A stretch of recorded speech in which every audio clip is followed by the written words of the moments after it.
Entrevista do século. Conversas para pensar a realidade e a transformação do Espírito Santo. Olá, bem-vindo, bem-vinda, bem-vinde. Eu sou Vitor Taveira. Essa é mais uma entrevista do século, aqui direto do estúdio 42B, no centro de Vitória. Essa e outras entrevistas estão disponíveis nos nossos canais. Você que está chegando agora, procura lá pelo Século Diário, no YouTube, nas plataformas de podcast como Spotify, Google Podcast. Siga a gente para acompanhar as novidades, receber em primeira mão as atualizações. E no Instagram também estamos lá com @tvséculo. Então hoje, na nossa entrevista, tem aqui a presença do Manuel Bueno dos Santos, muito mais conhecido como Nego da Pesca, né? Que é uma grande liderança aqui do estado e até nacional, né? Presidente da Federação das Associações de Pescadores do Espírito Santo e também diretor, né, do Movimento dos Pescadores e Pescadoras Artesanais do Brasil, o MPP, né, que organiza principalmente essa questão da pesca artesanal. Nego, bem-vindo, muito bom ter você aqui para discutir esse tema, né, tão importante. Eu queria que você começasse comentando com a gente o que é a pesca artesanal, no que ela se difere de outras modalidades de pesca, para a gente começar a entender um pouco do assunto de hoje. Olá, Vitor, bom dia. Bom dia àqueles que estão nos assistindo. Meu nome é Manuel, do qual já foi dito, mais conhecido por Nego da Pesca, sou pescador artesanal há aproximadamente 40 anos. E hoje estou como presidente da Associação de Pescadores em Jacaraípe, como presidente da Federação das Associações de Pescadores do Estado do Espírito Santo e na coordenação nacional do Movimento dos Pescadores, que, como assim todos sabem, que a lei da pesca é federal e é tudo discutido em Brasília. Então, hoje, através do suporte do CPP, que é o Conselho Pastoral dos Pescadores, que nos apoia, que é comandado pela CNBB, né, Conselho Nacional dos Bispos do Brasil, nos dá esse suporte para que nós possamos hoje ter uma casa em Brasília alugada, onde a gente reúne 23 estados para estar discutindo a lei das pescas, reivindicando o melhor para a pesca que nós queremos para nós e para a futura geração. A pesca do Brasil é a pesca artesanal. E a pesca artesanal ela tem uma diferença da indústria, como na pesca amadora, né? E também da pesca ornamental.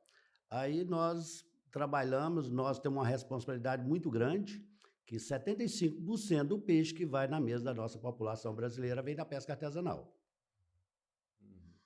Importante. Aí você falou da pesca comercial, né? Que seria essa pesca de grande escala, não é isso? A industrial, Industrial, aquela pesca, né, mecanizada, tudo na base, traineira, que são impactantes. O pescador artesanal, igual eu, por exemplo, 40 anos que pesco, né? O peixe que eu peguei durante 40 anos, uma embarcação industrial, no máximo, num dia, praticamente pega mais do que a quantidade de peixe que eu peguei todo esse tempo que eu tenho de pescaria. E ela é um pouco predatória e além do peixe que eles pegam, a maioria é para exportação, enquanto nós preocupamos com a nossa população brasileira. Mais ou menos como é a agricultura familiar em comparação com o agronegócio, né? Exatamente. É o que alimenta e coloca na mesa do povo, é essa, né? Que é o que vai dar origem à peixaria ali, onde o pessoal vai comprar na feira. Quer dizer, é interessante entender o alcance dessa cadeia, que você comentasse assim, um pouco das questões econômicas, sociais e culturais envolvidas com a pesca artesanal. Isso, Vitor. Então, o pescador artesanal ele tem uma importância muito grande para o desenvolvimento do país, né? Do qual ele gera o próprio emprego e, no mínimo, ele gera de 4 a 5 empregos, que é daquele que confecciona material de pesca, constrói embarcação, conserta o motor. Então, esse pessoal todinho, praticamente, a pesca artesanal vem empregando, além de colocar aquela alimentação de qualidade na mesa da nossa população. E é uma pesca responsável, a gente se preocupa muito com o nosso meio ambiente. Então, hoje, se nós ainda temos um meio ambiente sustentável, porque os pescadores artesanais estão preservando e muitas vezes nós denunciamos aquela pesca que é predatória, que nós não concordamos e denunciamos que muitas vezes a fiscalização não chega até lá onde nós chegamos. Você falou também da pesca amadora e da pesca ornamental, né? Amadora seriam esses pescadores de ocasião, assim, que de vez em quando vão, é isso? Amadora, que eu costumo dizer, é igual, vou dar um exemplo do porto ali de lanche que tem na Praia do Canto. Então, praticamente, que os pescadores são todos, que as lanchas de competição são pesca amadora. né? E muitas vezes eles pegam muito peixe que acaba chegando até a comercializar também. E a pesca industrial é um arraso, né? E a pesca ornamental, aquela ainda mais tranquila, mas eles trabalham muito o mergulho, e a gente ainda entende que o mergulho, sendo a base de compressor, ela não deixa de não ser predatória, porque não fica só no ornamental, ele acaba capturando outros peixes que poderia estar servindo ali para pesca artesanal. E você falou aí dessa questão, né, da cadeia econômica, que também, assim, geralmente é a própria família, né, não é porque as próprias mulheres também participam, né, eu acho que isso vem sido discutido, né, às vezes limpando, às vezes não diretamente na pesca, pode ter também muitas mulheres que pescam, né, mas também, assim, a família toda, às vezes filhos, né, que participam desde a limpeza até a comercialização, né, então é uma cadeia produtiva, né, econômica, como você falou, né, mas também tem aspectos que eu acho interessante, sociais e culturais, né, envolvidos aí. Você podia falar um pouco disso também, porque quando você fala a pesca artesanal pode ser considerado também como comunidade tradicional, não é isso? Sim, com certeza. Nós somos pescadores artesanais, né? Somos de comunidades tradicionais e é um trabalho familiar, né? Os filhos, né? E uma coisa que vem de tradição, né? Eram os avós, aí já veio os filhos, hoje os netos já está, né? E a gente pretende que os nossos bisnetos também continuem para a gente continuar levando essa alimentação. Então, muitas pessoas que é envolvidas naquilo ali. A gente chega no porto aí, que as embarcações chegam, as mulheres já estão ali esperando para estar limpando o peixe. Algumas vai pescar com a gente também, né, porque põe aquele amor à pesca mesmo, né? E sobrevive, né? E a gente se sente muito feliz que a gente está no território, está fazendo essa pesca, né? E é um trabalho muito gostoso. Você está trabalhando, tirando o sustento para sua família, atendendo pessoas com alimentação de qualidade. Então, a pesca artesanal ela é muito importante para nós nas comunidades, tem as tradições, muitas vezes as festas, São Pedro principalmente, Vitória, Jacaraípe, no município de Serra, o padroeiro São Pedro, e aí tem a subida do mastro, num barco que vai, uma tradição que puxa muitas pessoas, o Congo vem junto com isso aí, então é uma alegria só nas comunidades, dá prazer, né? Daquilo que nós fazemos e daquilo que nós se divertimos nas nossas tradições. E tem muitos também, muitas associações, né? Assim, porque nem todo mundo só pesca, né? As comunidades tradicionais, principalmente, eles também planta, mas a pesca também é uma parte fundamental, né? Desse modo de vida e sustentação econômica e tudo mais, né? É exatamente isso aí, porque ainda tem uma outra vantagem, porque nós fazemos escâmbio, que é a troca, né? Porque o pescador vem com peixe, às vezes vai numa comunidade de assentado, comunidade de quilombolas, muitas vezes eles não têm o dinheiro ali para estar comprando o peixe, mas ele planta o milho, ele planta o feijão, ele planta abóbora, quiabo, e aí a gente faz aquela troca. Então, a gente deixa eles com o peixe lá e traz aquela alimentação também saudável de lá.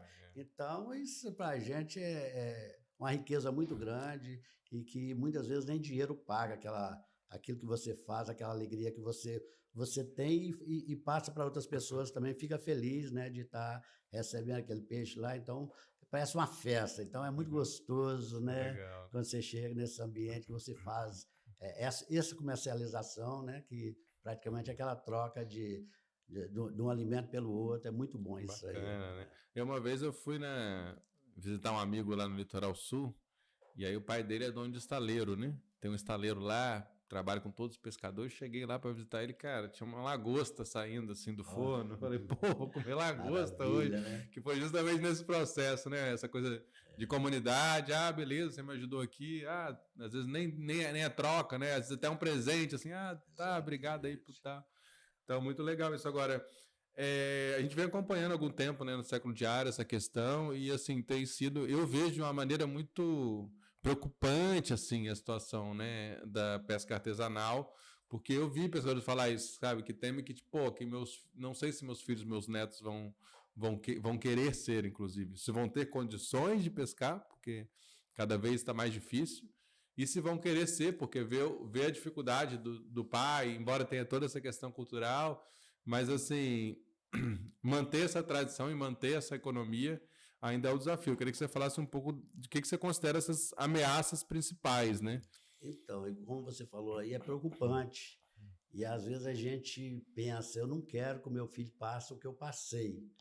Porque tem vezes que algumas fiscalização, né, com abuso de autoridade, chega sem ter o mínimo de humildade, ele quer usar muito, muitas vezes mais com a razão do jeito deles, né? Muitas vezes eles nem entendem da lei direito, que muitas vezes nós precisamos de passar para isso que é a lei, e vem tratando o pescador com aquele abuso de autoridade, né? Então a gente fica muito preocupado, nossos filhos. Mas aí, igual eu já ouvi de alguns cientistas, que mais ou menos 2040 não ia ter mais peixe na nossa população brasileira. Eu não acreditava por ver a quantidade de peixe que existe, né? Mas tem hora que a gente fica pensando, pelas leis que estão criando, talvez desestimula a gente incentivar nossos filhos de pescar. Então, talvez não vai ter peixe, não é porque vai acabar o peixe, é por falta de pescadores. Porque a faixa etária dos pescadores hoje está um pouquinho acima, eu costumo dizer, depois do meio-dia. Eu com 63 anos, 40 anos de pesca, né? E aí eu não vejo mais muito poucos garotos aí com seus 16, 17 anos querendo ir para a pesca, né? Então, isso nos preocupa, porque às vezes a forma que eles agem, né, com as leis praticamente desnecessárias, a lei que eles criam para a pesca, sem ter conhecimento.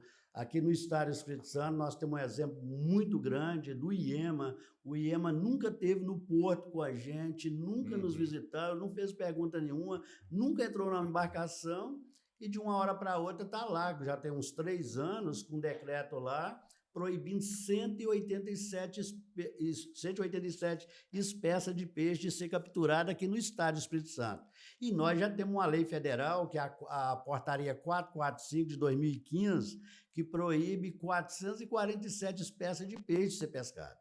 E aí eu costumo dizer, aqui para o estado do Espírito Santo, se esse decreto proibindo 185 espécies de peixe foi implantado, é praticamente acabar com 2 símbolos tombados no estado do Espírito Santo, que é a muqueca capixaba e a panela de barro.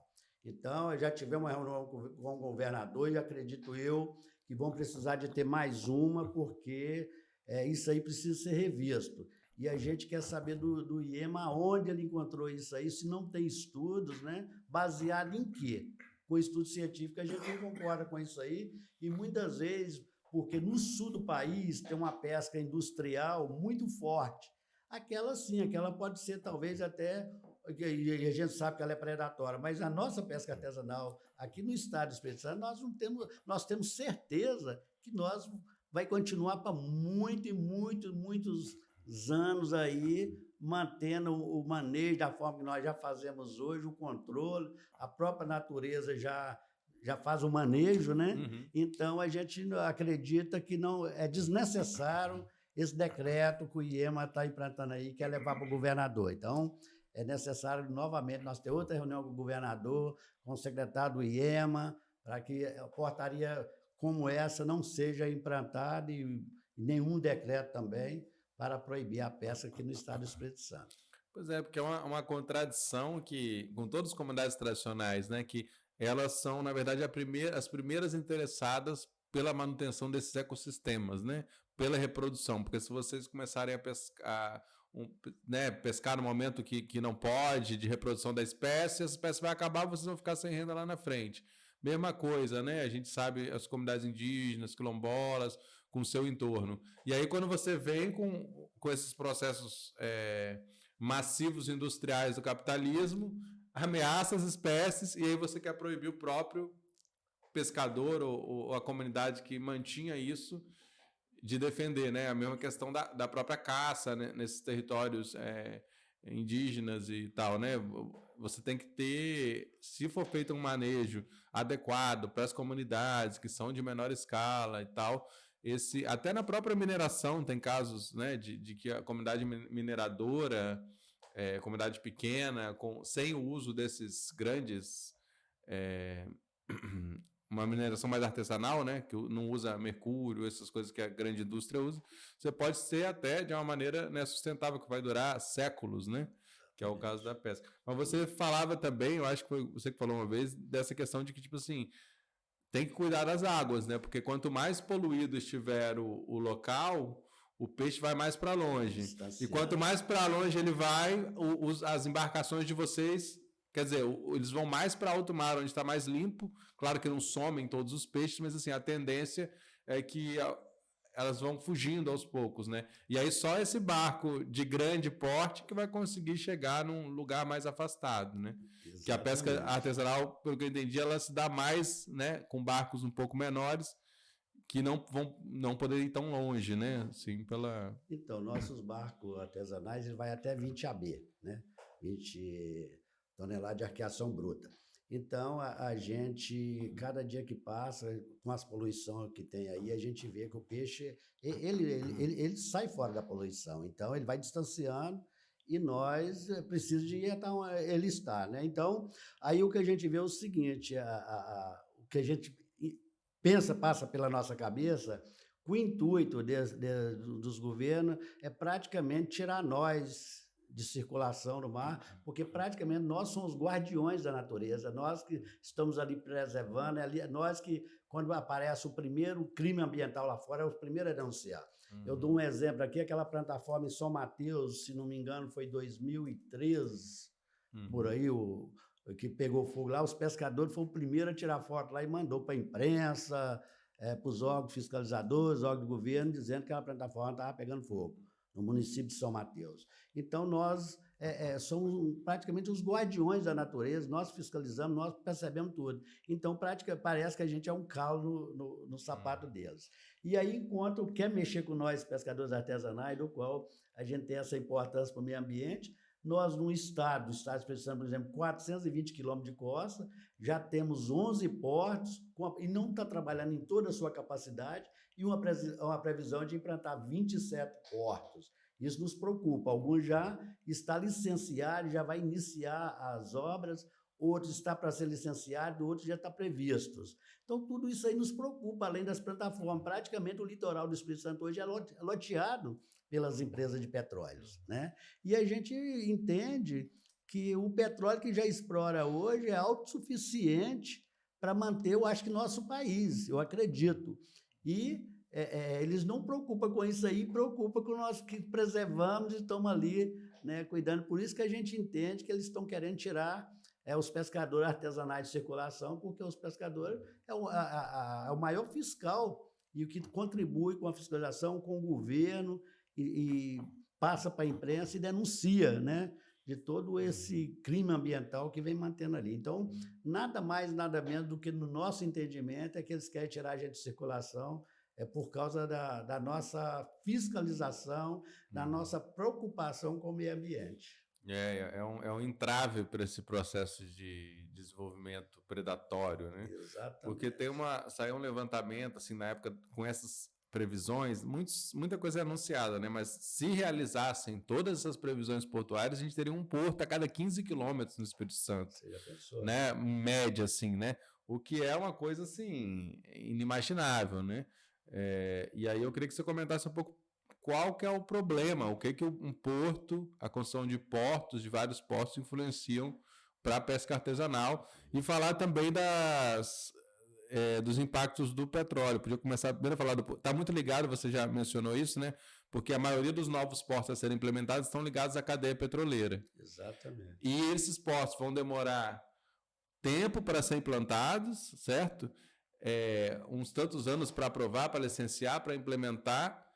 E a questão do aumento da exploração petrolífera também, a gente sabe que o petróleo está numa decadência ali, né? Porque a tendência é que em algumas décadas isso, enfim, perca importância para outras fontes, né? Então, assim, são empreendimentos que são irreversíveis, você implantar um porto ali. Porém, quer dizer, esse impacto vai ficar, você vai conseguir desfazer esse porto. E se o petróleo não for mais rentável ou não for mais interessante, Você não tem volta atrás, né? Você pode acabar com o petróleo, mas o porto fica. Então, o porto é incrível, porque desapropria muito. Primeiro, desapropria as pessoas que estão em torno ali.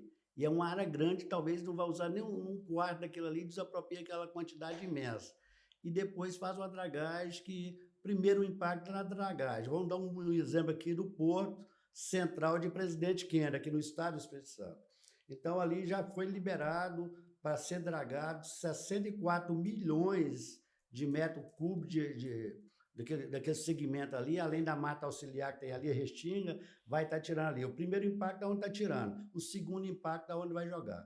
E principalmente a dragagem vai jogar no alto mar. E nós temos exemplo, vizinho próximo ali no estado do Rio de Janeiro, o Porto Açu, que na dragagem que foi feita ali já saiu vários segmentos que é contaminante, contaminação muito forte, e contaminou a região lá e já está chegando até no estado do Espírito Santo. E essa dragagem que vai acontecer em Presidente Kennedy vai ser da mesma forma, vai ter, já é constatado que tem muito segmentos ali que é contaminante, vai ser jogado no mar. Que estão debaixo da terra, vão remover essa terra e jogar em outro lugar. E nós estamos falando de 64 milhões de metros cúbicos. Rapaz, não consigo nem imaginar o que é isso, não. E já está licenciado. É praticamente 3 vezes mais do que o rejeito da barragem de Mariana.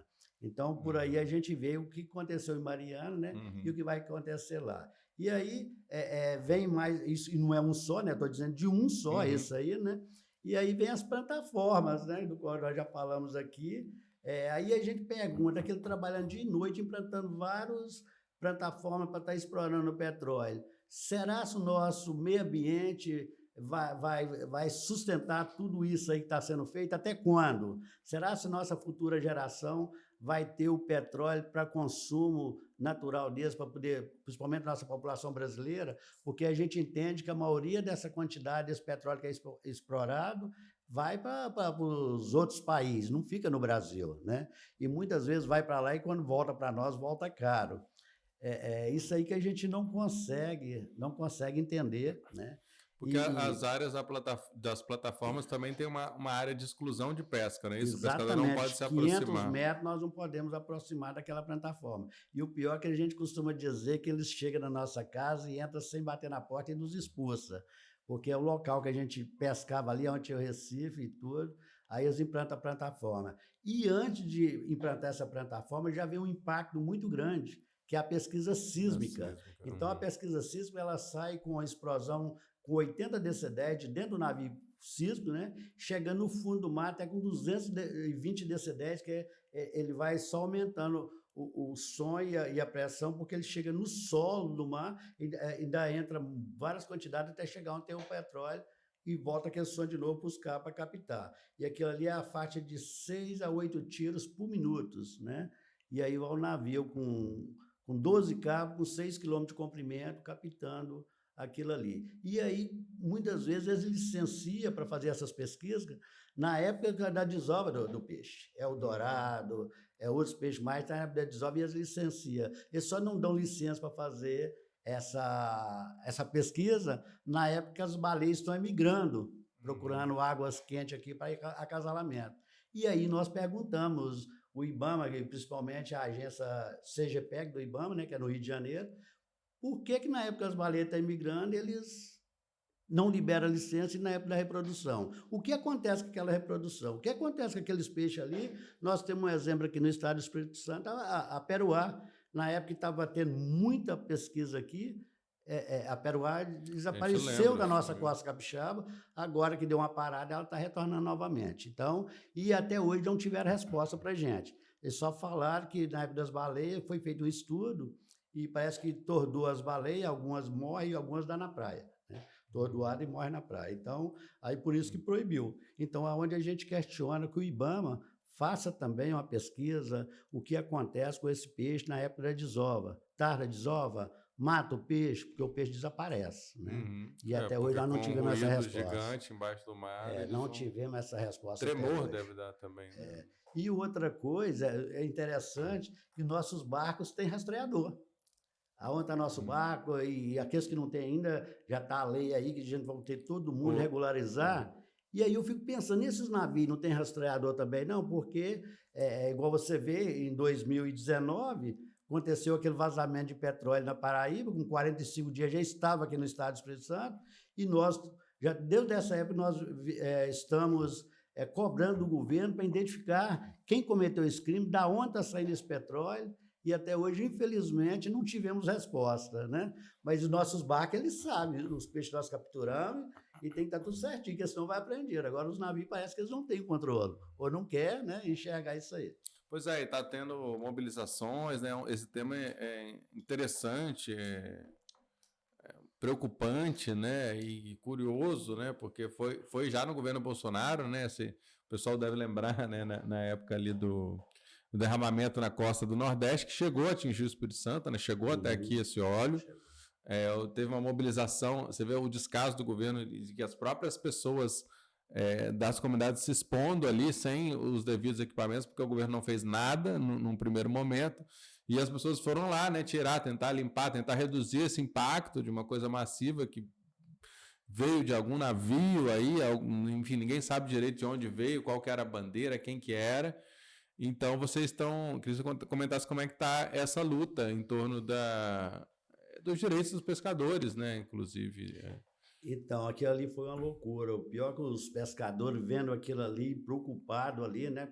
Como que eu vou trabalhar? Então, o pescador não pensou duas vezes, enfiou a cara tentando tirar aquilo ali, o que vinha na areia, tirar para não voltar de novo para o mar, e não sabendo eles ali que aquilo era contaminante. E nós tivemos um exemplo, o ano passado nós tivemos um encontro em Sergipe, e vários pescadores e pescadoras que fez isso aí sem forma adequada, sem os equipamentos adequados, foi queimado, você via que loucura foi aquilo ali. Então, porque eles ficaram preocupados com aquilo ali, pensando, eu tenho que fazer alguma coisa. Mas só que essa alguma coisa que eles pensaram de fazer, eles não estavam instruídos de como fazer aquilo ali, né? Então, muitos hoje estão aí, alguns morreram, outros estão dependentes aí mesmo de precisar de encostar e tudo. E por parte do governo nada foi feito, sequer descobriu, né, quem cometeu aquele crime ali. E a gente sabe que foi muito prejudicial para os pescadores, porque era onde eles tiravam a fonte de renda deles, e eles pararam de trabalhar, porque se ele fosse pescar, primeiro o peixe já estava todo contaminado, né, e ele estava contaminando também. E a população muito menos iria comprar um peixe sabendo a situação que estava aquilo ali. Então, o governo chegou a pagar dois meses, né, para as pessoas lá, foi só 2 meses também, acabou, 2 salários mínimos para cada pescador, e pensando que 2 salários mínimos daria para manter, e até hoje ainda continua saindo petróleo, e não descobriu. Tem uma comissão hoje na Câmara dos Deputados para tentar, mas são da minoria, né, dos direitos humanos, para poder tentar descobrir de onde saiu, quem cometeu esse crime, quem vai ser responsabilizado. Porque até hoje, infelizmente, não tem como responsabilizar ninguém, só se responsabilizar logo o governo, porque ele não tem interesse de descobrir quem fez. Eu acho que vai precisar tomar algum rumo dessa forma aí. A gente sabe que não foi nesse governo que está aí, mas os antigos falavam, quem casa com a viúva é responsável pelos filhos dela. Então, eu acho que o governo agora ele tem que assumir essa responsabilidade e descobrir de quem cometeu esse crime e responsabilizar, ou então ele seja responsabilizado. É isso aí. E a gente tem outro crime, né? Esse sim já tem responsáveis claros, né? Que afeta fortemente a pesca no Espírito Santo, que é a questão da Samarco Vale BHP, né? O crime de Mariana. Loucura, e a gente já tinha feito a visita lá, né, em Mariana, Brumadinho, e a gente via visivelmente estava aquilo ali, que estava para romper aquelas barragens ali, né? Ficou muito tempo sem chover, né? Porque quando chovia, ele já contaminava o Rio Doce e a gente não sabia, porque quando chovia, eles aproveitavam e já esgotavam um pouco dela. Aí ficou, acho que uns 4 anos sem chover, o Rio Doce já estava bem precário, aí eles não poderiam esgotar aquilo ali. Queria aumentar o local para jogar o rejeito, e lá em Mariana. E aí o pessoal não aceitava, as famílias, né? Aí, e tinha uma igrejinha lá, tombada também, patrimônio histórico de Minas Gerais, e aí eles pensaram em deixar aquilo ali, foi proposital, deixar cair aquilo ali. E aí, mas eles não pensavam que iria atingir o que atingiu. Eles pensavam que pegava só um pouquinho ali, indenizava aquelas pessoas ali, e logo já voltava a produzir com, né, muita mais capacidade e recuperava logo o dinheiro que pagou da recuperação da indenização. Só que foi maior do que eles pensavam. Além daquelas 19 pessoas que morreram ali, né, naquele crime, contaminou todo o nosso querido Rio Doce, e hoje o litoral do Espírito Santo todo já está contaminado, já foi comprovado que está na divisa do Rio de Janeiro e na divisa da Bahia, né? Então, a gente vê o quanto foi impactante isso aí, e a gente não consegue entender, porque quando essas empresas chegam no Brasil, que vai implantar um empreendimento deles, eles fazem uma audiência pública. Primeiro, eles falam que não tem impacto. E segundo, se tiver impacto, eles têm prevenção. E nenhuma prevenção foi tomada para não deixar atingir 600 quilômetros de Rio Doce, né? E atingir todo o litoral capixaba, né? Aí a gente fica perguntando, como que o governo pode deixar? Até hoje a gente sabe, não foi ninguém preso com isso aí. Alguns recebeu uma mixaria de indenização, né? Tipo um cala-boca, mas só as vidas que foram perdidas disso aí, algumas pegou aquele dinheiro, mas pararam sem trabalhar. Os antigos falavam, oficina, mente vazia, oficina de quem não deveria ser. E isso aí vem acontecendo. Houve muito suicídio, muita separação de famílias. Hoje a gente pede até mais do que a indenização, é um acompanhamento psiquiatra, né? Uma psicóloga está ouvindo essas famílias para que possa, sei lá, dar uma força a eles aí, dar um horizonte para eles, que as pessoas estão desorientadas, né? E alguns que não acreditavam e não parava de pescar, ainda consumindo aquele peixe. Nós temos nosso companheiro Simeão Barbosa, é uma liderança de povoação, né? Infelizmente, veio a falecer e nós não temos dúvida, que o negão forte e tudo, eu não tenho dúvida, porque o vizinho dele, nos fundos da casa dele, era o Rio Doce, do outro lado era o mar. Então, e ele não parava de consumir aquele peixe, eu recomendei ele muito, falava com ele, mas ele gostava de fazer, era pescar e gostava do peixinho, e infelizmente ele não suportou, né? E assim muitos outros, eu estou dando um exemplo dele, né? Pois é. E assim, o impacto continua, né, e tudo mais. Agora começou esse processo das assessorias técnicas, né, que foi 8 anos depois, o direito desses atingidos, seja pescadores ou toda a cadeia, ainda tem gente, inclusive, lutando por reconhecimento como atingido, porque foram atingidos de fato, até os surfistas, né, estão colocando, porque eles foram impactados, foram afetados na sua forma de ser e tudo mais. Mas assim, os pescadores ainda têm pescadores, né, os daqui de Vitória, por exemplo, que pescavam lá na Foz do Rio Doce, né, demoraram muito tempo para ser reconhecidos como atingidos, e agora tem essa oportunidade de ter uma assessoria independente, né, que não seja a empresa que vai dizer quanto que eles, né, têm que receber de indenização, e sim um estudo, né, eles, a partir de um acompanhamento técnico, poder, enfim, avaliar, né, qual que é até entender quais são os impactos, porque são impactos sociais, econômicos, culturais, enfim. É igual, tem 42 programas, mas eu acho que eles não cumprem nenhum terço desses Fundação 42. Renova, né? Que ali se criou as câmaras técnicas, né, para estar discutindo isso aí tem o Conselho Interfederativo, né, para estar tomando decisão, mas o Conselho Interfederativo demanda para a Fundação Renova, foi uma fundação que foi criada para lidar com os conflitos, mas essa fundação não colocou pessoas com capacidade de lidar com os conflitos, né? E aí, nós de vez em quando, a gente ainda fala que ela arrumou o nome certinho, Renova, que cada dia que passa ela está renovando o crime. Renovando o crime por quê? Porque o rejeito continua descendo, a população continua sendo contaminada e muita gente está se adoecendo aí, né? Então, por isso que a gente fala que ela continua renovando o crime. E aí a gente vê assessoria técnicas, mas nos preocupa, igual a Universidade Federal, a UFES, ela mostrou os estudos que foi feito com contaminação e tudo, e a Renova recusou de concordar com aquilo ali. Então, ainda bem que a universidade ela tem a autonomia, né, de dizer. E aí a gente tem outro exemplo aqui, logo quando chegou o rejeito, veio um navio da Marinha do Brasil, ficou 45 dias lá, com vários estudiosos aqui, o próprio IEMA do Estado, Secretaria de Meio Ambiente dos municípios, fazendo estudo, aquela coisa todinha, e depois de 6 meses, com os estudos tudo em mão, a Marinha do Brasil entrou no Ministério Público pedindo para guardar em segredo de justiça aquele resultado ali por 10 anos. Ainda bem que a justiça não aceitou, né? E saiu os resultados, inclusive proibiu, debaixo do riacho, até degredo em Linhares, e 20 metros de profundidade não pode pescar. Né? Então, pelo menos uma coisa o Ministério, a Justiça fez certo. A outra coisa que não fez certo, porque a empresa cometeu o crime, os pescadores foram penalizados, que não pode pescar e nem se foram indenizados, nem todos ainda, alguns que foram indenizados, outros não. O município de Serra não tem 10 quilômetros não tem 10 milhas, o município de Serra. Reconheceu Nova Almeida, uns 500 metros dentro do município de Serra, e não reconheceu Jacaraípe, Manguinhos, Bicangue e Carapebus. Então a gente não consegue entender. E para você ter ideia, o petróleo, quando chegou na Paraíba, com 45 dias ele estava aqui, né?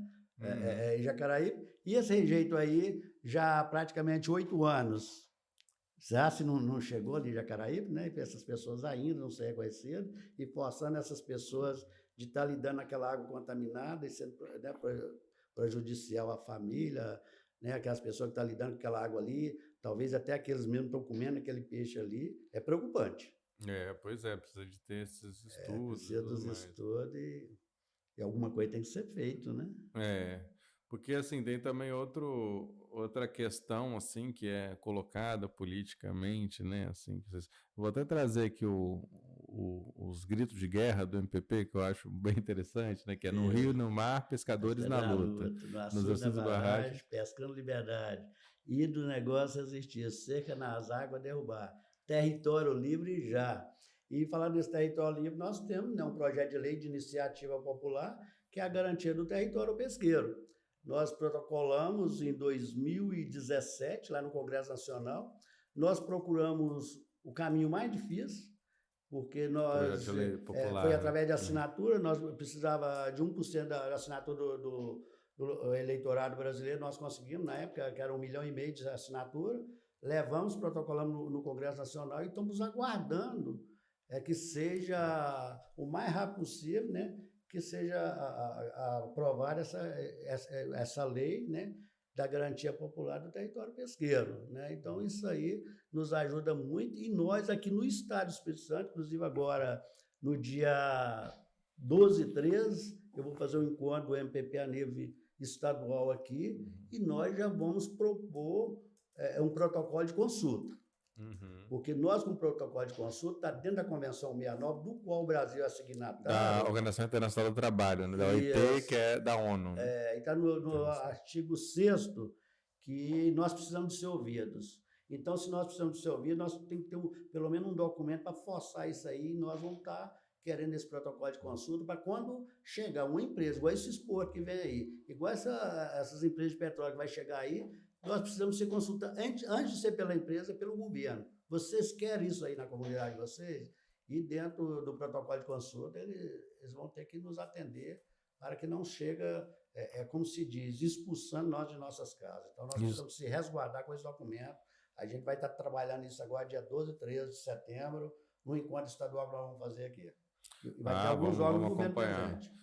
E essa consulta, que é chamada consulta prévia livre e informada, né, pelas convenções internacionais do que o Brasil é signatário, que seria para todas as comunidades tradicionais sobre empreendimentos que impactam diretamente nelas. Isso não tem ocorrido. Nunca ocorreu. Nunca ocorreu, nem com os pescadores, inclusive nem com os quilombolas indígenas aqui. Né? Os indígenas ali, que praticamente são os primeiros habitantes, né, que habitaram nessa terra brasileira aqui, não são ouvidos, mas nós já vamos trabalhar esse protocolo de consulta para que nós possamos ser ouvidos, e ainda diz que tem que ser no nosso tempo, na nossa disponibilidade de estar ouvindo eles e aonde nós queremos ser ouvidos. Né?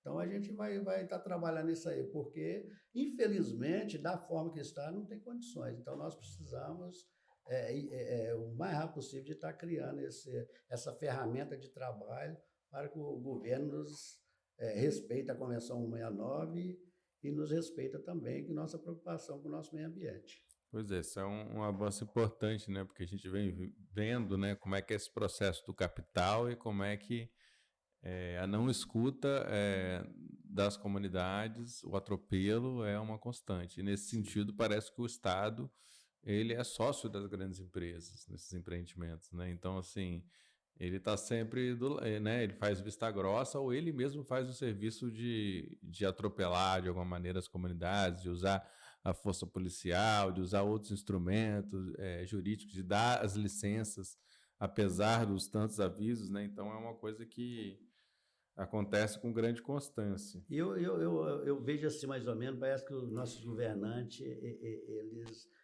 eles estão perdidos, porque muitas vezes aquele recurso que vem para eles ali, eles gastam muito mais com a saúde, com a segurança, porque o crescimento é muito desordenado, então precisa de aumentar a segurança, a criminalidade aumenta, a saúde aumenta, tem que gastar muito mais hospitais, muitas vezes é por isso que a gente vê os hospitais aí, que aquelas filas enormes ali, principalmente quando precisa de fazer um exame, né, um exame mais específica ali, não consegue. Por quê? Porque é por causa desse tipo de doença. E essas doenças, muitas vezes, essas empresas que cometem isso aí. E o governo, com aquela visão que está ganhando dinheiro, mas ele não sabe que aquilo aí vai fazer ele gastar muito mais lá na frente. Então, precisa de ter esse meio termo aí. A implementação desses projetos, né? Também, quer dizer, vai desestruturar essa cadeia econômica que você falou lá no começo, da pesca, por exemplo, que é uma cadeia familiar, é a mesma coisa da agricultura familiar, né? Sim. E para gerar muitos empregos no momento de implementação, com construção civil e tudo mais,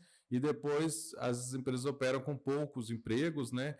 Geralmente de pessoas vindas de fora, com um valor maior, né, de salários, e as comunidades dali elas ficam com poucos empregos ou com os empregos de salários muito baixos, né, de limpeza e tudo mais, porque você não qualificou a mão de obra. Então, assim, é meio que um ciclo vicioso, né, de relações assim que se repetem nos vários empreendimentos, né? Não é...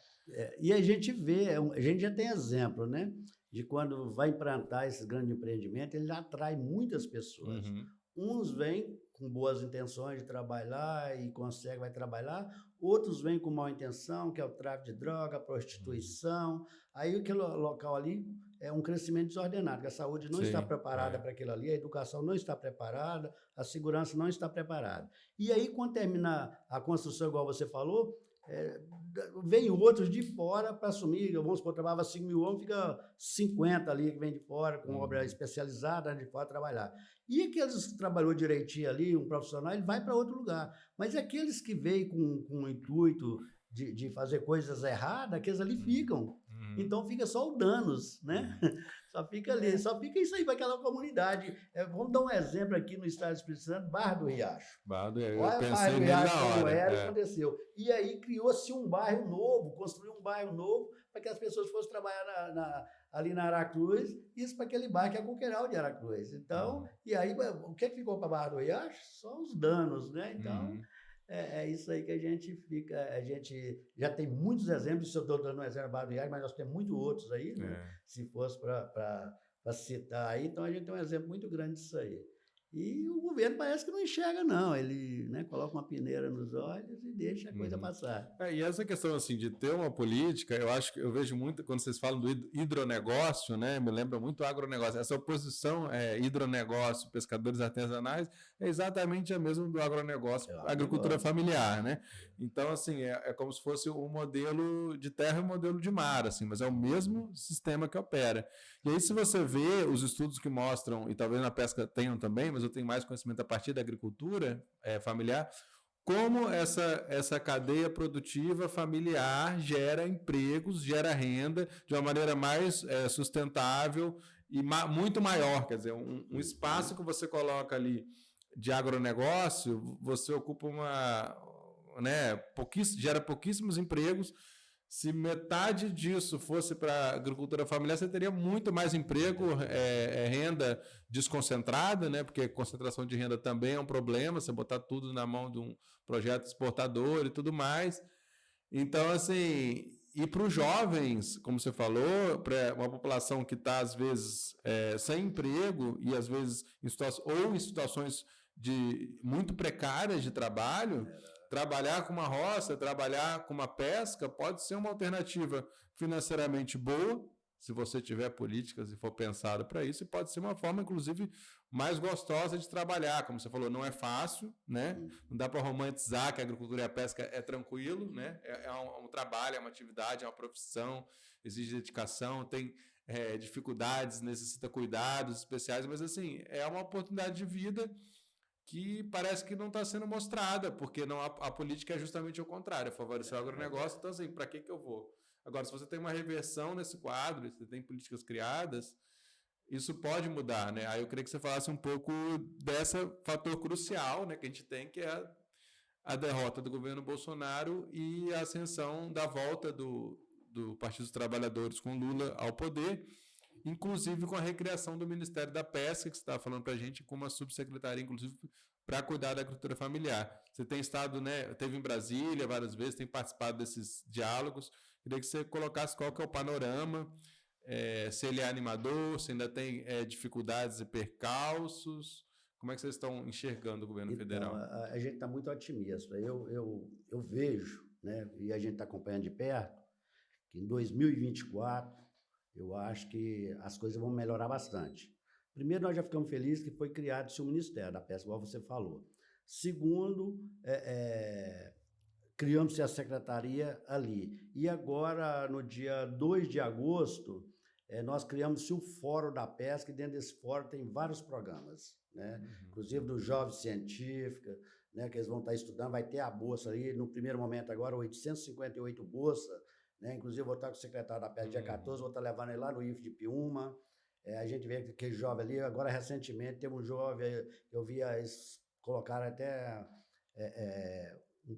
colocaram um programa lá que ele feliz da vida, porque ele ganhou uma bolsa em São Paulo, uma das melhores faculdades de São Paulo, acho que é USP, um negócio mais ou menos assim, e ele muito feliz. E aí a gente vê que os filhos dos pescadores que estão estudando ali no IFES conseguiram uma bolsa, incentivo para estar defendendo a pesca artesanal, a gente estudando, né? Falando a importância de estudar. Porque hoje eu costumo dizer, nós já temos alguma coisa, mas na prática, se nós tivermos uma teoria, já é meio caminho andado, né? Que a teoria com a prática ajuda muito, e nós temos só a prática, e através da prática, igual na nossa associação, nós temos caminhão, frigorífico, fábrica de gelo, foi da época do Lula ainda, né? E agora a gente tendo mais essa garotada com esse apoio, né? Esse incentivo a estar estudando, acredito eu que eles vão acreditar mais, e de repentemente a gente volta a sorrir, né? E ver um desenvolvimento melhor da pesca artesanal, né? Então, a gente acredita. Segundo, de ter voltado os Conselhos Nacional. O Conselho de Segurança Alimentar e Nutricional, do qual eu sou conselheiro estadual e conselheiro nacional. Eu sou o único pescador do Brasil que está lá no Conselho Nacional. E ali, praticamente, todos os ministérios estão dentro do Conselho Nacional. Então, por isso que eu falo, eu estou muito otimista, e ali a gente acompanha de perto, a gente vê que as coisas já estão andando. Tem dificuldade agora? Tem, porque os ministros estão sendo muito sinceros. Os cofres ficou limpos, não tem recurso. Estão fazendo milagre por enquanto, mas está estruturando para um 2024 a gente conseguir avançar bastante. Inclusive as conferências, né? As conferências já estão voltando, já aconteceu a da saúde, do qual a gente é conselheiro também, e vai acontecer agora a da pesca. Então, em outubro, já vai acontecer aqui no estado do Espírito Santo. Antigamente, as conferências eram regional, era estadual, agora vai ser regional. Então, aqui no Espírito Santo vai acontecer em outubro. Espírito Santo e Minas Gerais.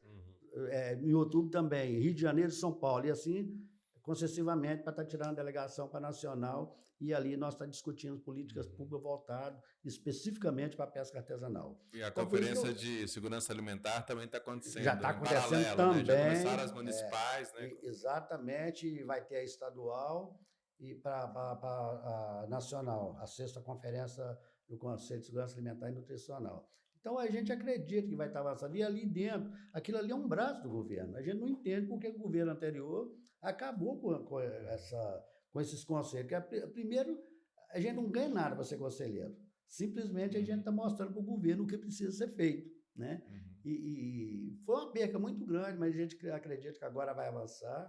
E não temos dúvida que a gente vai estar contribuindo, e contribuindo muito para diminuir principalmente a fome, a miséria desse país nosso. Então, eu estou muito otimista e acreditando muito que vai dar certo esse governo, né? Tomara. E assim, a nível estadual, porque assim, a política, como você falou, a pesca tem uma grande centralidade das questões nacionais, porque se trata das águas, né, que são patrimônio de todos e tal. Mas assim, isso não exime também essas políticas estaduais e municipais, né? Em Vitória a gente está tendo, né, grandes polêmicas em torno da questão da pesca e tudo mais. Eu queria que você falasse, assim, especialmente a nível estadual, como é que está o diálogo com o governo, quais são as políticas que existem ou que deveriam existir. Primeiro, eu inclusive vou falar da capital, né? A nossa capital aqui, Vitória, né? Que eu costumo dizer aqui tem uma importância muito grande a pesca aqui, né? Aqui na capital aqui. Infelizmente, a prefeitura está disposta, virada para o mar e para os pescadores, né? Não tem sequer um lugar, um órgão responsável, né? O governo anterior tinha o terminal pesqueiro de Vitória, que é ali na Praia de Suá, que é um terminal que o governo nunca tinha investido nada lá. Os pescadores que vêm mantendo aquilo ali, dos pescadores artesanal, e o governo anterior privatizou. Eu espero que talvez isso agora até volte atrás dessa privatização, porque o governo investiu 5 milhões e privatizou por 1 milhão. Né? E ali praticamente para incentivar a pesca industrial, que não é nem do nosso estado aqui, era para vir embarcação do sul do país, Santa Catarina, daquela região para cá, para estar descarregando ali. E praticamente que as embarcações pequenas que tem ali já vão expulsar aquilo ali. E a gente não tem dúvida que agora essa repreensão que teve aí já foi com esse intuito mesmo, daqueles barquinhos pequenos já se afastando dali. Né? Mas agora a gente quer ver como está ficando isso aí, mas a gente vai estar trabalhando junto com eles. Infelizmente, eu não acompanhei, né, esse andamento aqui, porque a gente fica nessa já agenda também, não só estadual, quanto nacional, e acaba a gente não tendo perna para tudo, mas a gente não tem dúvida que a gente vai conseguir voltar aos pescadores, poder estar trabalhando, colocando alimentação na mesa lá, o café da manhã, o pão para suas crianças, né? E talvez haver até um incentivo daquele jovem também entrar na pesca, porque a gente tem aquela certeza que a pesca artesanal não vai parar em nós. Aí o dia da manhã a gente está partindo aí, mas vai ter os outros que vai estar dando continuidade e está colocando essa alimentação de qualidade na mesa da nossa população. E aí o governo do estado, a gente pede encarecidamente que ele não atende o IEMA, e pelo contrário, que vão no nosso porto, faz estudos para ver, baseado em que ele está achando que o secretário do IEMA se acha que os peixes já estão acabando, está extinção. Extinção por quê? E o primeiro passo será se proibir? Por que não para um manejo, né? Na época do defeso, para ali um período, mas não é proibir assim, quer dizer que deixa esgotar todo o estoque, né? Para depois proibir. Né? Então, a gente, ao contrário dessas proibições que tem, e o pior de tudo, eles nem sabem se está tendo realmente, se está diminuindo esse pescado, porque se eles não têm estudo, né? Desde 2011 que não fazem um estudo. Se eles nunca tiveram um porto com a gente, eles não conversam com nós, pescadores. Então, baseado em quê? Estudo científico? Não, a gente não concorda. A gente é mais viável para o estudo técnico ou então um acompanhamento, né? Esteja junto com a gente, porque muitas vezes... O pescador pode ser um aliado, né, nesse controle, porque ele conhece muito na parceria, bem, é isso que a gente quer. É por isso que as mudanças são muito percebidas. Primeiro o pescador percebe, antes do pesquisador ele vai perceber as mudanças. É por isso que a gente quer o protocolo de consulta, para a gente ser consultado, a gente quer ser ouvido. Né? A gente não está discordando de que ser feita uma coisa. Mas agora o que a gente não concorda é igual o Goiamu no estado do Espírito Santo. Eu dou muito esse exemplo. Foi proibido em 2005. Proibiu de catar o Goiamu, mas não proibiu de estar liberando licença para as empresas imobiliárias para estar ocupando os habitados dos Goiamões. Então, a gente dá um exemplo ali do estaleiro Jurong. Né? Ali é um grande habitado dos Goiamu, dos caranguejos. Camarão também, o pessoal camarão fala, né? ali, tudo é lagosta, que tá a parte lá do Recife também. Alaminha. Aí, a Alaminha lá, que o Vicente lá da Barueri, sempre falaram da Alaminha, né? Então, aí liberou, dragou aquilo ali, estragou outro pesqueiro lá fora, onde jogaram aquilo ali, né? E acabaram com os apicuns, né? Os habitados dos Goiamu ali. Então, a gente fica olhando assim, aí diz que de 4 em 4 anos era para fazer uma revisão. Já vai, desde 2005 até hoje não foi feita essa revisão. Aí, de vez em quando, eu pergunto, vem cá, como é que está o Goiamu no estado do Espírito Santo? Aumentou ou diminuiu? Porque desde 2005 ninguém cata Goiamu. Era para estar bastante Goiamu, né? Porque ninguém cata, né? Era para ter muito, mas como vai ter se eles não têm habitat, né? O habitat deles está ocupado pelas empresas imobiliárias, pelo estaleiro Jurong na vida e assim sucessivamente, né? E essas áreas do estaleiro, dos portos, também são áreas de exclusão, né? Não pode chegar perto, senão pode ser multado. Expulsa a gente, né? Então a gente percebe isso aí, o que é feito, né? E a gente coloca assim, igual eu tenho uma apresentação daquele porto para implantar lá em Uruçuquara. Você vê aquele paraíso que é Uruçuquara, né? E aí, implantando aquele porto aí, vai vir uma linha, né, de Minas Gerais, passando aquilo ali, vai ser outra contaminação que vem em torno do Rio Doce, que a linha passa em torno do Rio Doce, de Minas até aqui. Então, o nosso rio sempre, o Rio Doce, contaminado pelos minérios, né? E agora vai para Uruçuquara lá e vai... Eu falo para aquelas pessoas que moram ali, essa riqueza que Deus deixou para vocês vão perder isso aí pelo esse porto que vai estar implantando aí, né? Acho que é Superporto que vai ter lá. Pois é, e tem essa questão também que se fala muito, né, da aquicultura, né, de um outro modelo que seria assim uma visão talvez dos governos para acabando com a pesca artesanal, implantando tudo isso, excluindo praticamente o litoral, nós ficaremos sem peixe, né? Então, assim, fora essa pesca industrial. E aí tem essas propostas de fazer, investir mais nesse né, numa pesca mais controlada ali, né? Enfim, dentro do... não pescar mais no mar, talvez, ou fazer, enfim... Eu costumo dizer que isso é estratégia do governo. Mas é uma estratégia errada, porque tem uma diferença muito grande do peixe que nós pescamos na natureza lá e trazemos para a pessoa do que um peixe que você coloca lá no tanque rede ali, com 6, 7 meses, ele chega a 1,2 kg. Vou dar um exemplo da tilápia, porque a tilápia está uma febre aqui no Espírito Santo. Que aí alimentado... alimentado com ração e remédio. Aí a gente já chega, a carne de boi que a gente come já cheia de remédio. Um frango com 30 dias já chega a 2 quilos a 3 quilos. Hormônios. Se fosse remédio era bom, porque remédio é coisa boa, né?